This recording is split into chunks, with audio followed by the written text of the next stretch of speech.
L'épidémie à coronavirus touche plusieurs pays dont le Sénégal. Le ministère de la Santé et de l'Action sociale invite toute la population à continuer à respecter les mesures d'hygiène individuelles et collectives, se laver les mains régulièrement avec de l'eau et du savon ou utiliser une solution hydroalcoolique. Éviter de toucher les yeux, le nez, la bouche, utiliser un mouchoir pour tousser, éternuer ou se moucher, puis jeter le mouchoir dans une poubelle, ou bien tousser ou éternuer dans le creux du coude. Éviter les grands rassemblements, les accolades et de se serrer la main. Pour plus d'informations, appelez gratuitement au 800 00 50 50. Ensemble, nous vaincrons le coronavirus.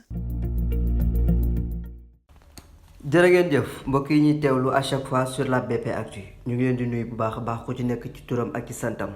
di leen baal àq te di leen baalu àq ci koor gi di ñaan suñu borom kàttanal ñu mel ñu woor ak jàmm woore ak jàmm suñu borom def ci jàmm ci réew mi. ñu ñëwaat ak yéen ci li gën a fës ci yéenekaay yi ñu koy ubbee ak wàllu wér-gu-yaram wàllum santé. La situation du jour de ce samedi 25 avril 2020 sur 703 tests effectués. 69 sont revenus positifs et 6 cas communautaires. Le total au Sénégal, nous avons 614 cas positifs, 276 guéris, 330 sous traitement,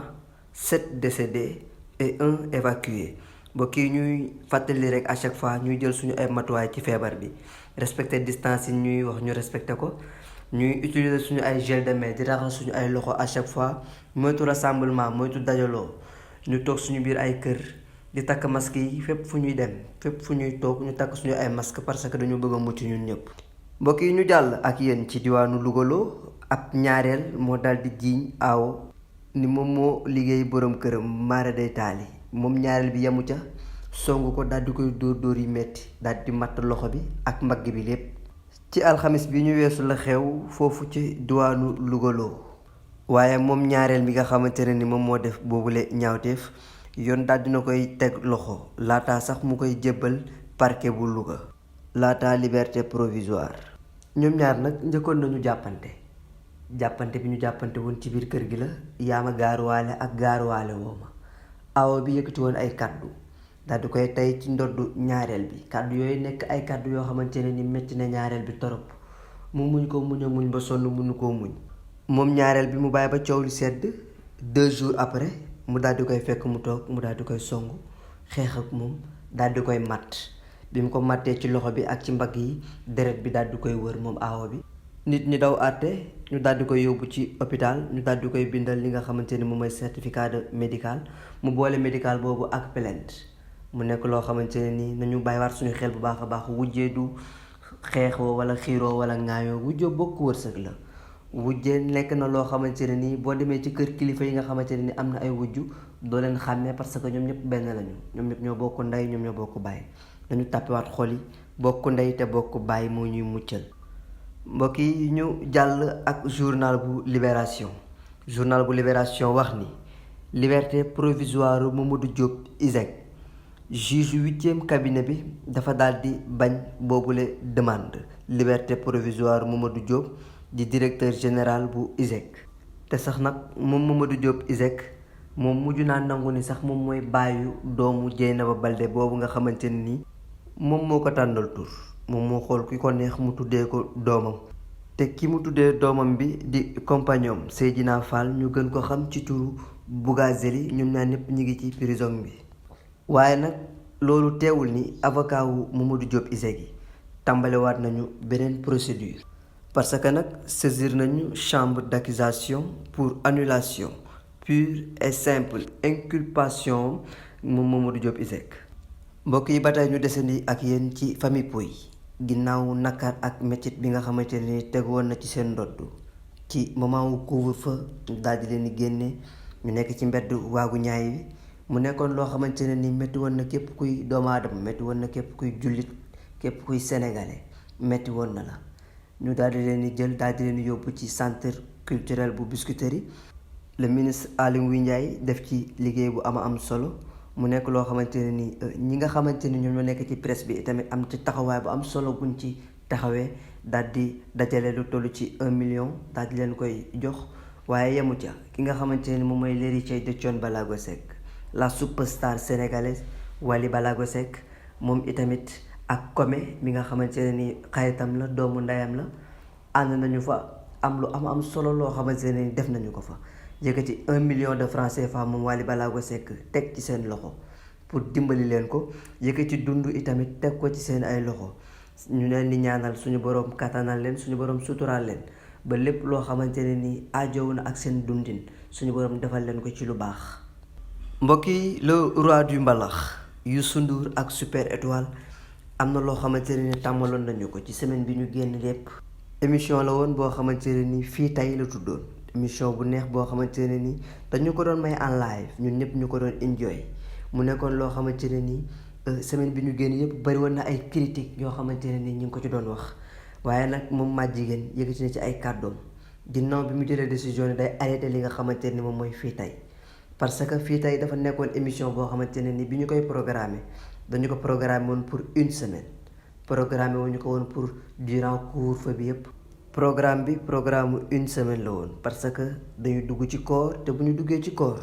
quartier général moom mooy jël li nga xamante ni moom mooy place su fii tey parce que heure boobu heure QG la. waaye nag moom Youssou Ndour mi ngi yëkkati ay kàddoom di xamal nit ñi nga xamante ne ñu ngi ci réseaux sociaux yor seen connexion bu doy toog di saaga nit ñi saagawuñu kenn seen dundin rek moom moo leen neexul maanaam seen façon dundin moo leen neexul moo tax ñuy saaga nit ñi waaye moom Youssou Ndour wax yi nga xamante ne ni ñu ngi ko doon dégg ñoom Karim Xurum Xaq di ko wax yi nga xamante ne ni ñu ngi doon dégg ki nga xamante ne moom mooy Assane Diouf doon ko wax ak ñeneen mi ngi leen di xamal ni que seen wax jooju taxul mu arrêté li nga xamante ne moom mooy fii tey li tax mu arrêté fii tey parce que programme une semaine la woon une semaine bi moom moo mat tombeek seen ay wax mu daal di ko fay yemale. te naan nag ñi nga xamante ne ni ñoom ñooy wax ak a critiquer moom Youssou Ndour dégluwu leen faalewu leen te sax nag daf leen a lijjantiwul.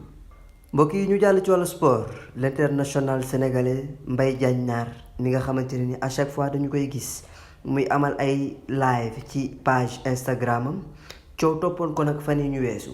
ndaxte direct yi nga xamante ne ni doon na ko def mu am benn xale bu jigéen boo xamante ne ni moom Mbaye Diagne mi ngi ko doon laaj ban année la xam góor mu nekkoon loo xamante ne ni ñu bari ñu ngi ko ci doon ŋàññi ñu bari ñu ngi ko ci doon critiquer bari na ay nit yoo xamante ne ni yëkkati woon nañ ci ay kàddu doon ko ñaawlu waaye njuumte la mu reconnaître ko daal di koy xam. waaye nag yemu ca ki nga xamante ne moom mooy pan militaire équipe nationale bu Sénégal di xaritam di coéquipier ñu gën ko xam ci Pape Alioune Ndiaye ñoom ñaar itamit bi ñuy waxtaan moom itamit yëkkati na ay kàddoom di ko wax di ko xamal ne que Mbaye Diagne góor du takku or. loolu moom mooy ay kàddu ki nga xamante ne moom mooy Pape Alioune Ndiaye jëmale ko ci xaritam jëmale ko ci coéquipier Mbaye Diagne. mbokk yi ba tey ci wàllu sport waaye ci wàllu làmb notre sport national. ñu am lu ñu ràññee depuis 3 ans ki nga xamante ne moom mooy turandoo Balla Gaye numéro 2 le lion de Guédiawaye muy Balla Gaye numéro 1 mu tawat feebar njëkkoon nañu ko gis bu yàggul dara ci don yi nga xamante ne ni ancien lutteurs yi doon nañu ko def ñoom Manga 2 doon nañu ko def doon dem ci kër mbër yi nga xamante ne ni ay ancien gloire lañu ba pare seen yaram sutante di leen seeti moom mi nga xamante ne moom mooy Balla Gaye numéro 1 ñaawlu na torop li nga xamante ne moom mooy comportement ñenn ñi maanaam ni ñu ko beddiwee ak ni ñu ko ñàkk a taxawoo waaye askanu làmb la làmb dafa nekk loo xamante ne ni famille la CNG de lutte mën nañu ko organiser de telle sorte que ancien lutteur wala lutteur en activité ku ci feebar rek wala nga am ci soxla ñoom dinañu am taxawaay boo xamante ne dinañu ko taxawee ci yow dina ci am solo torop waaye mbokk yi ba tey ñu desandi ak yéen ci journal suñu làmb mu indi ñu koo xamante ne ni ci wàllu làmb ñun ñëpp dañu ko bëggoon ci wàllu làmb ñun ñëpp dañu ko doon bàyyi xel bu baax a baax muy doomu Pikine Bathie Seras ginnaaw bi mu doon amal entraînement ba daal di ci am malaise daal di ci entré hôpital bu Thiaroye moom Bathie Seras def fa ay bés bi mu génnee nag Bathie Seras làmmiñ bi setatul Bathie Seras wax ji setatul leeratul ñu ngi ñaan askanu làmb ñu taxawu Bathie Seras ñu ngi ñaan le président de la république mu taxawu Bathie Seras waa Pikine ñi nga xamante ne ñooy autorités yi nañu taxawu Bathie Seras parce que nit la boo xamante ne ni yàgg na servir làmb képp kuy seetaan làmb Bathie Seras bégal na la képp kuy bégal làmb Bathie Seras bégal na la ñu ngi ñaan ñëpp taxawu Bathie Seras ba mu jóge ci situation yi mu nekk parce que Bathie ndaanaanu làmb la Bathie ku yàgg servir réew mi la mbokk yi di ñaan jàmm ci réew mi ci àddina wërngal këpp suñu borom kàttanal ñu mais ñu woor ak jàmm ñu wari ak jàmm di leen jox dig daje ba suba incha allah jaa ngeen jëf.